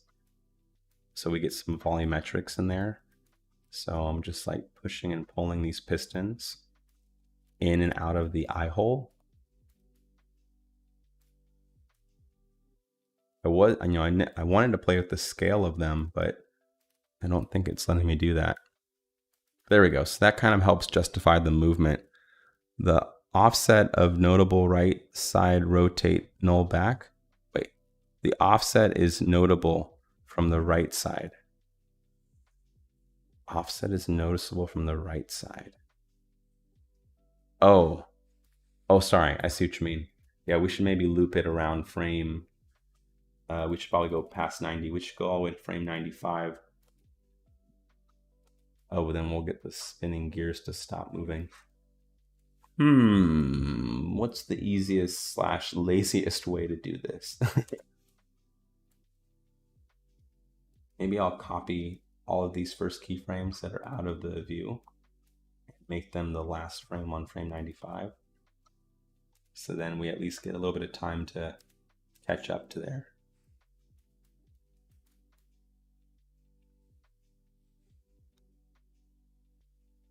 Okay, that's kind of cool. It's like a start and stop action.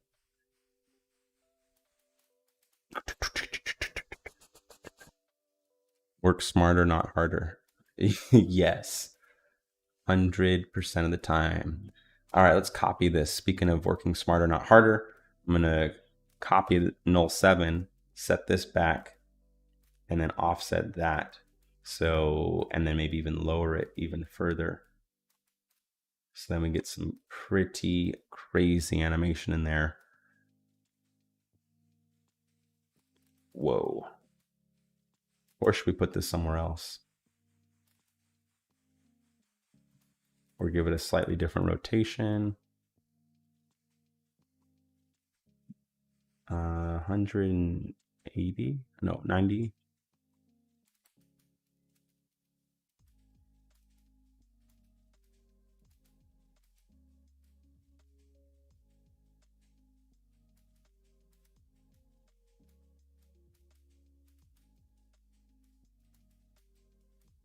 Or maybe we should put this in the mouth. I feel like people are going to open their mouth with this filter, and then they'll be rewarded with some mechanical parts inside of the face.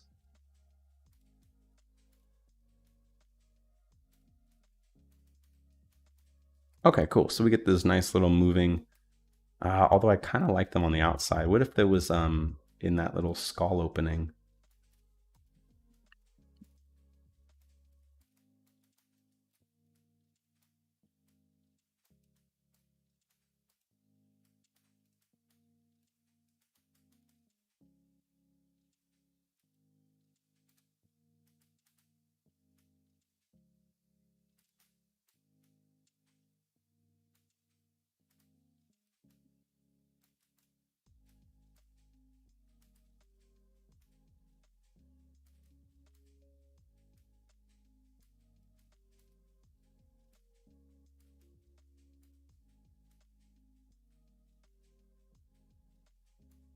Put the on the other skull opening. Other skull opening. What other part? Oh, on the other side of the head? Okay.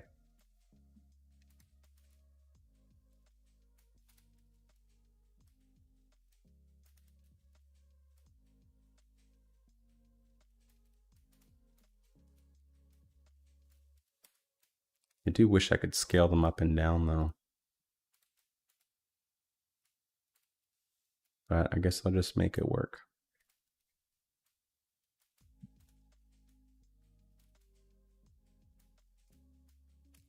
You scale your one of them and put onto the right side of the jaw and animate it to move when the jaw opens. That would be sweet. However, oh crap, it's starting to break. The tops of it are breaking. I think I'm going to be running out of time to make this one tonight.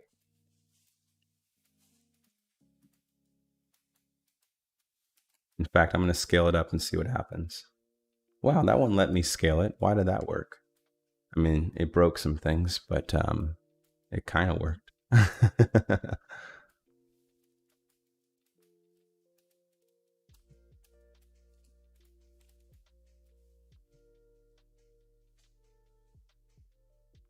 Oh, save your work. Yes, good call. Wow, that would have been unfortunate. Could you, something for the typos, could you scale? I want to scale them, but it breaks the rigging every time. Okay, well, let me at least get this running on my face and seeing if I can do something with that. Oh, I can't because I have it live streaming right now. So I don't know if I can get this on my face, but I can put it on somebody else's face. Yeah, I just want to make sure stuff is actually working in AR. So I'm going to temporarily save this. File, export. I'm going to save this as an FBX file and port this over to Skulls, remeshed FBX. Let's hit save. And I kind of want to run this in Spark AR.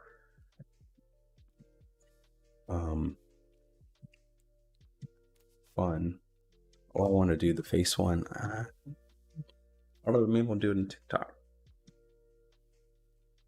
I'm not sure where I want to put this yet.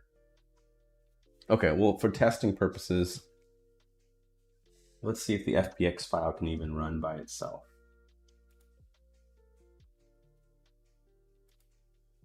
And I think I'm gonna have to take a break / maybe make a part 2 because it took a lot longer than I expected and I'm hungry. Oh darn, it looks like those parts aren't even moving anyway. Okay. Well, let me just try it in AR. Could you briefly texture it? I could, but my stomach is growling at me and it's like suggesting that I focus on that. If I didn't have to eat, I wouldn't, but it is part of healthiness. Yeah, I feel like my brain's slowing down right now from just not eating too much today. Not a good practice. Not encouraging it. But let me just take a look at if this even runs in Lens Studio, and then I'll end the stream to go get some food. I use a lot of different render engines. Right now, we've been using the Cinema 4D built-in engine. I use iRay. I use ray tracing with NVIDIA's stuff. I guess it just depends on what the tool needs to be. All right, so I'm gonna just make a new project real quick inside of Lens Studio.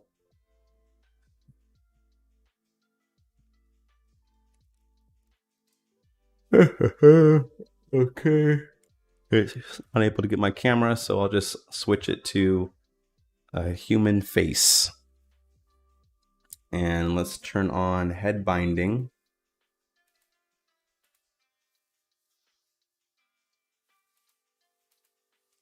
And then I'm going to go import this under head binding. So let's just turn on new head bind. Great, we have a head binder.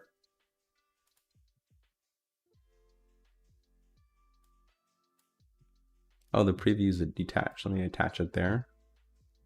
And then let's bring in that FBX file. Put it as a child of the head binder object. Import all data. It should be too big and we'll have to resize it. Getting a lot of errors in yellow. Oh, but it looks like it worked. Cool. And then let's go to remeshed. I'm going to scale this down a lot.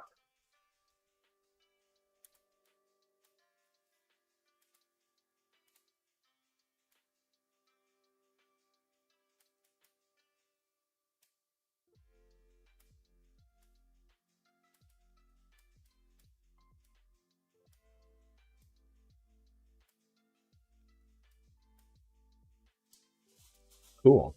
Let me see if I can turn off my own camera here so I can drive the face.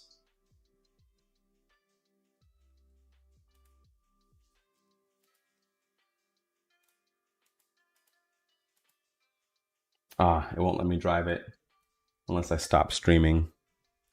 That's unfortunate.